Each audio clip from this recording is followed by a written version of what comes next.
केंद्रीय वित्त मंत्री निर्मला सीतारमण ने बांटे 1388 करोड़ ऋण। वित्त मंत्री ने दावा किया कि तीसरे स्थान पर होगी भारतीय अर्थव्यवस्था। दरभंगा के राज मैदान में शुक्रवार को वित्त एवं कॉर्पोरेट कार्य मंत्री निर्मला सीतारमण की अध्यक्षता में सेंट्रल बैंक ऑफ इंडिया की ओर से क्रेडिट आउटरीच कार्यक्रम आयोजित हुआ। कार्यक्रम का शुभारंभ वित्त मंत्री निर्मला सीतारमण ने किया। मंत्री श्रीमती निर्मला सीतारमण का राज मैदान में सांसद गोपाल जी ठाकुर और विभिन्न बैंकों के अधिकारियों ने मिथिला की परंपरा अनुसार स्वागत किया।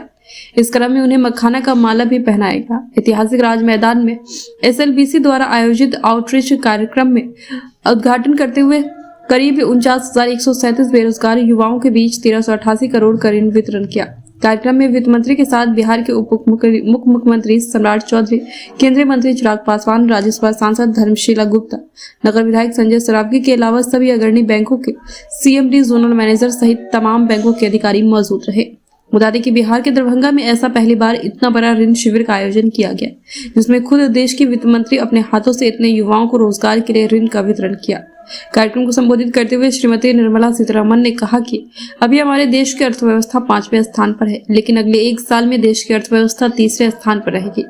इसके लिए जो भी संसाधन जुटाने की जरूरत है, उसे हर संभव पूरा किया जा रहा है। इस क्रेडिट आउटरीच कार्यक्रम का उद्देश्य सरकार की योजनाओं को देश के अंतिम व्यक्ति तक पहुंचाना है और उन्हें आर्थिक रूप से सामर्थ्यवान बनाना है। वहीं विभिन्न संस्थाओं को आर्थिक रूप से सशक्त बनाकर ही भारत को 2047 तक देश को विकसित राष्ट्र बनाने में मददगार साबित होगा। उसके बाद ही देश के प्रधानमंत्री नरेंद्र मोदी के विकसित भारत का सपना साकार होगा। उन्होंने कहा कि प्रधानमंत्री कहते हैं, महिला, गरीब, किसान और युवाओं की सेवा करके विकसित भारत बनाने की दिशा में बेहतर कदम होगा। बैंकों के अधिकारियों द्वारा प्रयास किया गया है। इसके लिए बैंकों के सभी अधिकारियों को एक शब्द में कहना चाहती हूँ, पिछले लगातार 4 महीने में गांव-गांव जाकर हर परिवार के योग्य लाभार्थी को लाभ दिलाने का काम किया है। आगे उन्होंने कहा कि इन सब चीजों के अलावा मिथिलांचल में मखाना प्रसिद्ध है। मत्स्य पालन योजना प्रधानमंत्री के आइडिया से चालू किया गया है। मत्स्य संपदा योजना अंतर्गत बैंक के माध्यम से मछुआरों को भी लाभ दिया जा रहा है। साथ साथ पशुपालक, मछुआरा, बकरी पालन आदि को भी लाभ दिया जा रहा है। आप सभी को मेरा नमस्कार। मैं देख रही हूं बहुत देर होने के कारण माता, बहनें, महिला सब निकल जा रहे हैं।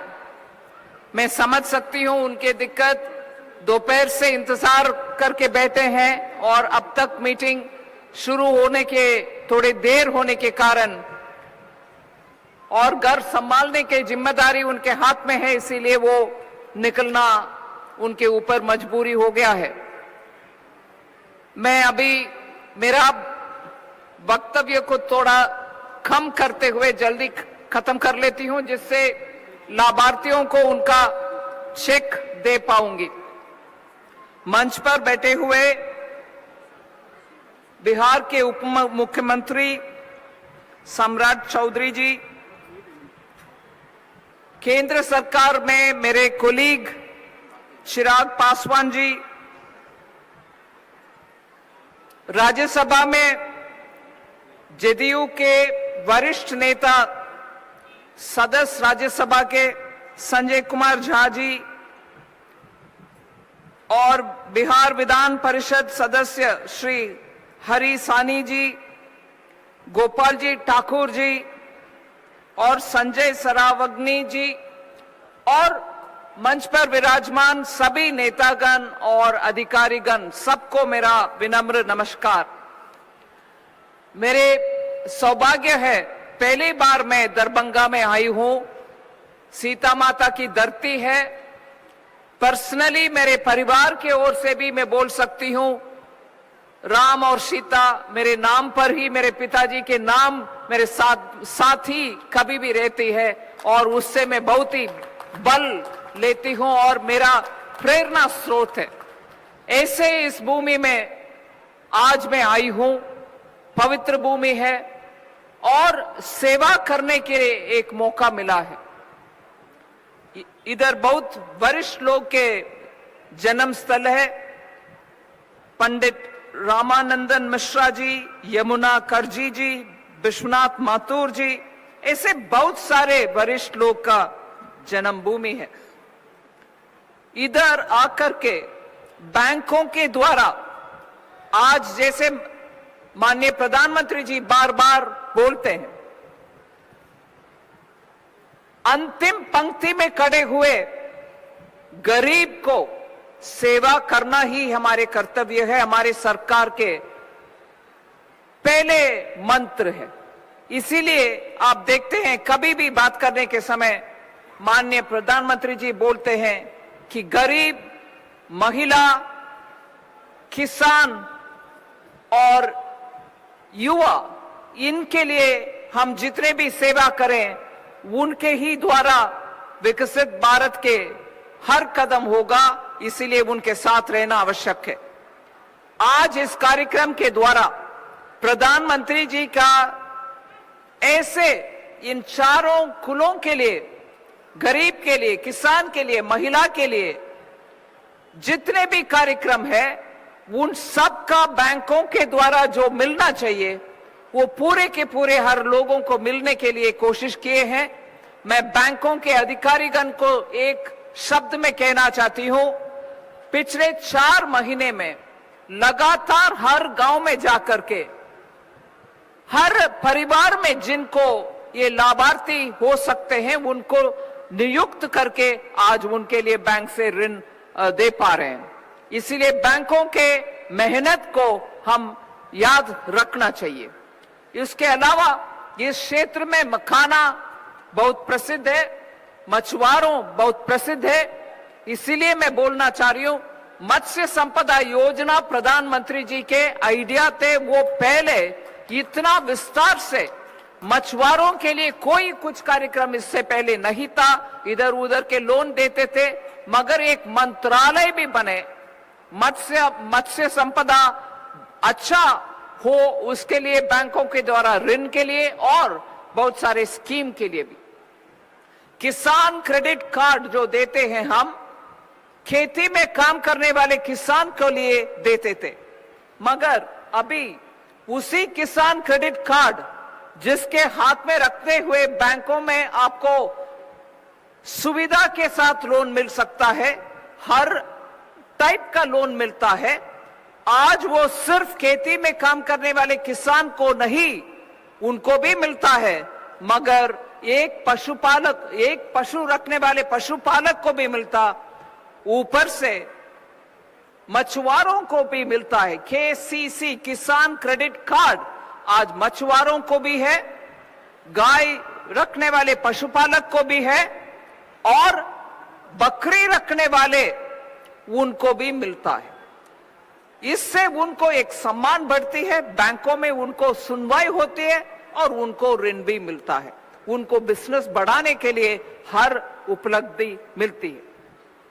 आखिर में एक विषय ऊपर से बोलना चाहती हूं, महिला के लिए प्रधानमंत्री जी हर बार सोचते हैं उनको कुछ कार्यक्रम बना दें।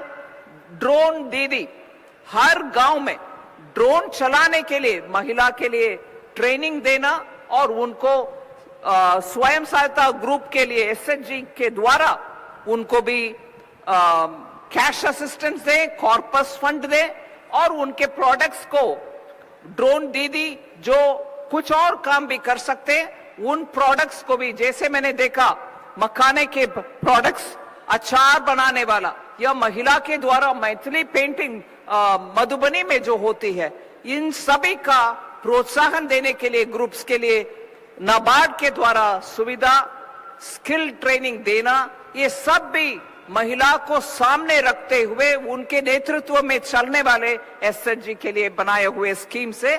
इससे ज्यादा ना बोलते हुए हमारे माता बहनें सबको आश्वासन दिलाना चाहती हूं, माननीय प्रधानमंत्री जी महिला केंद्रित बजट बनाने के लिए मुझे आदेश देते थे पहले, अभी महिला केंद्रित नहीं, महिला नेतृत्व में आर्थिक विषय के लिए बजट बनाओ, यही माननीय प्रधानमंत्री जी के आदेश है।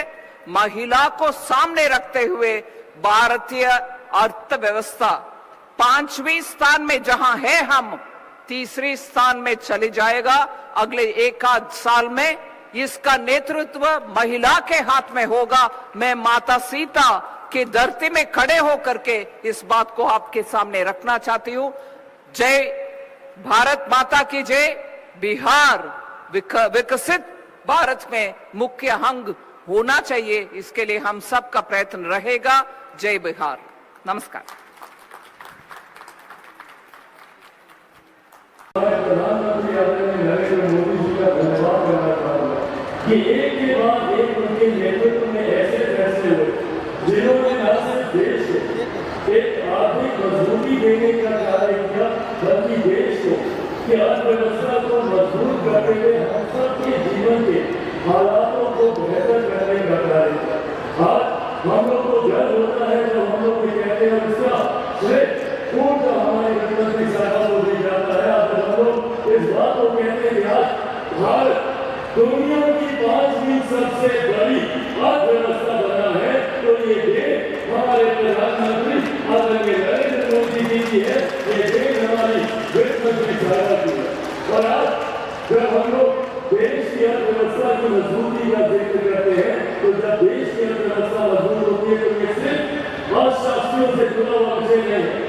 जब देश की अर्थव्यवस्था मजबूत होती है तो राज्यों का राजस्व बढ़ता है।